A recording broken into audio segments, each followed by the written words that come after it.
Tila nagtatago ang mga taong iniluklok natin sa Kongreso. Tila nawawala ang mga tao na ipinagkatiwala natin ang ating bayan, ang ating kapalaran. Yung tinatawag nating representante natin sa gobyerno ay tila naglalaho. Sino po ang nasa labas? Sino po ang nakikita natin? Isang tao na kumakatawan sa higit 300 representatives na ating ibinoto, na ating pinagkatiwalaan. Bakit kailangan? Legal nga ba ang pagtatalaga ng House Speaker spokesperson in the name of Attorney Princess Abante? To answer this question, mga kaibigan, let us be clear about the purpose. Bakit nga ba tayo bumoto ng mga kongresista o congressmen? Di ba para magkaroon tayo ng boses sa gobyerno? Magkaroon tayo ng middleman sa gobyerno. Kapag tayo ay nagkakasakit, they should have something in store for us. We have to find and look for someone who can represent us.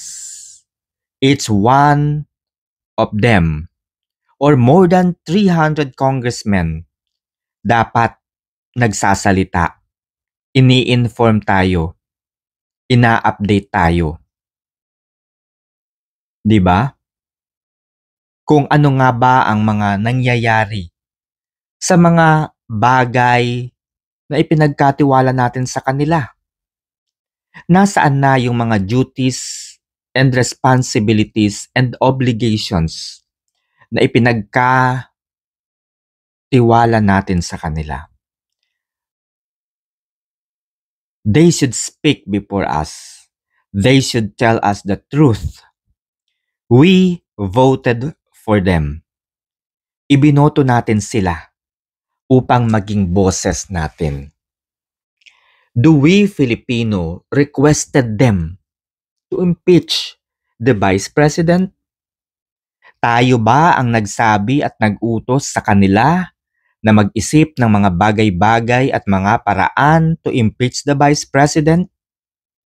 Sige nga mga kaibigan, tayo ay magsagawa ng kaunting survey lamang. Pumunta po kayo sa description ng video na ito upang sagutin ang survey na aking inilatag. And let us find out the truth. Now, they appointed the spokesperson. Tayo ba ang nagluklok sa spokesperson na si Princess Abante? Tayo ba ang nagbigay ng tungkulin at responsibilidad? As I can see it, the role of Princess Abante Butangera was speaking for the congressmen. Ibig sabihin, hindi po representante ng mga Pilipino si Princess Abante. Siya po ay boses ng mga kongresista na dapat ay humaharap sa atin. Hindi po tayo ang nagluklok sa kanya. Therefore, para sa akin, hindi siya ang boses natin, kundi ang mga kongresista. Si Princess Abante ay naging boses, naging tagapagtanggol ng mga kongresista na ating ibinoto. Meron akong naalala and I don't know and I am not sure if this can apply in some way. No? We have a legal doctrine, potesta delegata, non-delegare potest. A delegated power cannot be delegated.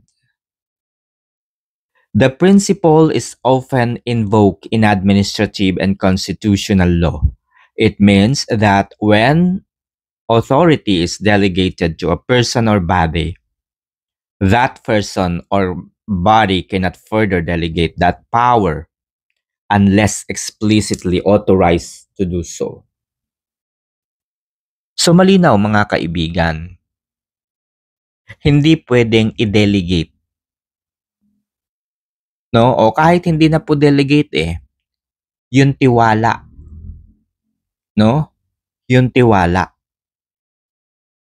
Hindi natin pwedeng i-delegate ang isang tiwala na ipinagkaloob natin sa isang tao. We trusted this government official. We trusted this congressman. And therefore, this congressman should not delegate, should not repose the trust we repose to them. Hindi ibig sabihin na nagtiwala tayo kay Congressman Abante, nagtitiwala na rin tayo sa kanyang anak na si Princess Abante. Hindi ibig sabihin na pinagkatiwalaan natin si Joel Chua, ay pinagkatiwalaan din natin ang kanyang kaibigan. Walang ganun. Walang ganun, mga kaibigan. Hindi mo pwedeng ilipat ang tiwala sapagkat ito ay magkakaroon lamang ng isang masamang bunga. Manloloko pala yung pinagkatiwalaan niya. Sinungaling pala yung pinagkatiwalaan niya. Di tayong naloko. Hindi ba, mga kaibigan? So napakasimple lamang po ng ating argumento ngayon, mga kaibigan. And I don't know kung nakukuha po ninyo ako, no? Kung hindi po ninyo nakukuha, message lamang po kayo sa akin, and then well, let's try to discuss this matter.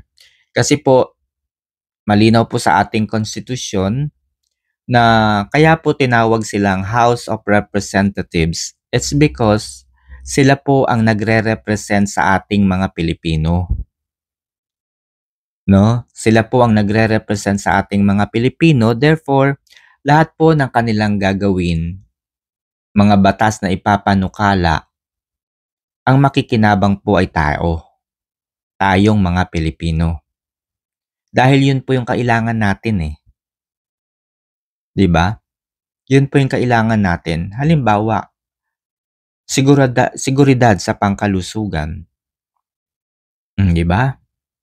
Seguridad sa pangkalusugan. So gagawa po sila ng mga batas, isusulong nila ang mga batas na ito hanggang ang mga panukalang batas na ito hanggang sa maging ganap na batas. At saka nila sasabihin, ito po yung batas na aming ipinanukala at ngayon po ay mapapakinabangan na ninyo. Ganun po ang tungkulin ng House of Representatives. Nire-represent po nila ang sambayanang Pilipino. Ngayon, meron po silang higit 300 na mga kongresista.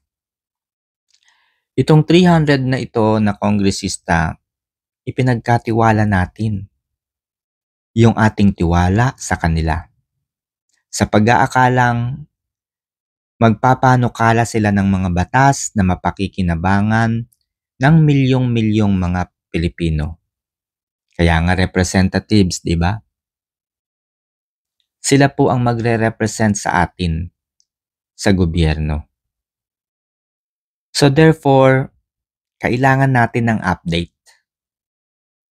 Kailangan nating malaman ano-ano na ang status nitong mga ito.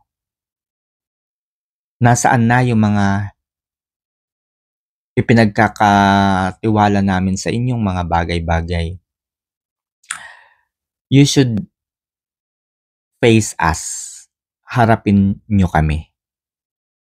Kayo ang nais naming marinig. Boses ninyo, tinig ninyo ang nais naming marinig. Report ninyo ang nais naming mabasa. Hindi namin kailangan ng spokesperson na ang mga sinasabi ay beyond what you're doing. Halimbawa na lamang, it's very obvious the House of Representatives, yung good governance Committee headed by Joel Chua submitted a report to the Office of the Ombudsman. And then later, the Office of the Ombudsman wrote a letter to the Vice President asking the latter to explain how she abused the 125 million confidential fund. But later, through Princess Abante, denied that letter. So, dininay po ni Princess Abante yung report na isinumite ng House of Representatives sa Ombudsman. So, iyan ba ang boses ng taong bayan o boses ng kongresista para hindi sila maging visible sa scrutiny ng mga tao?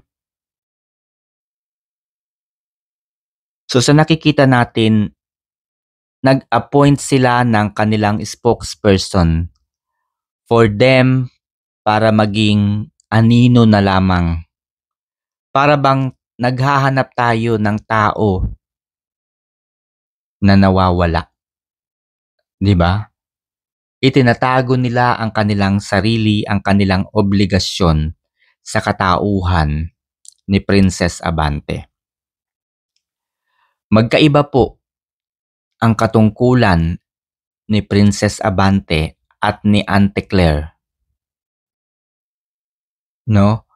Bukod po sa katungkulan na magkaiba rin po ang estado, no? Magkaiba rin po ang kakayahan, ang power ng kanilang pinaglilingkuran. Kahit ano pong lumabas na salita sa bibig ng press secretary, the president has immunity of all lawsuit against him because he is the president. Unlike the House of Representatives, they are not, and they do not have that kind of power as the president. They only have immunity when they are in their office, when they are speaking inside the hall. But when they speak outside, they are liable. And worst, iba po yung sinasabi ni Princess Abante sa ginagawa ng mga kongresista. Malayong malayo. Now, sino ngayon ang sinungaling? Dinagdagan pa ng sinungaling yung isa pang sinungaling. Sinungaling na nga ang House of Representatives, nagdagdag pa sila ng isang sinungaling. Princess Abante is very effective sa ginagawa ninyo. Dapat hindi na kayo nag-hire ng isa pang spokesperson in the name of Attorney Bukoy. Pareho lang naman ang mga tinatanong sa kanila. It's all about impeachment. Ano-ano yung mga tinatanong ng press kay Princess Abante? Ano-ano yung mga tanong ng press kay Bukoy? The same thing. And worst, binabayaran ninyo sila. Pinaghahandaan ninyo yung podium bago sila humarap sa publiko. Imposibleng walang bayad yan. No? Imposibleng walang bayad yan. Pero dahil nga sa kasalukuyang paraan ng paggastos at pag-liquidate ng inyong mga pork barrel, ng inyong mga gastusin dyan, di ba? It's merely certificate. It's merely certificate. The same as the Vice President. Kaugnay po dun sa ibinabato po ninyong confidential fund. Merely providing certificate is enough. Bakit kayo? Nagbibigay din naman kayo nag-audit din naman ina-audit din naman kayo by merely certification. Oh, 'di ba nga kongresista? Paano ba ninyo ginagastos ang inyong mga pork barrel? Yung inyong mga budget, paano? 'Di ba by ano lang din?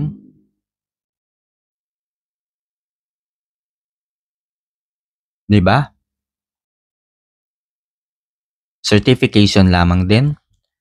So, mga kaibigan, kung bago ka lamang sa aking channel, don't forget to like, subscribe.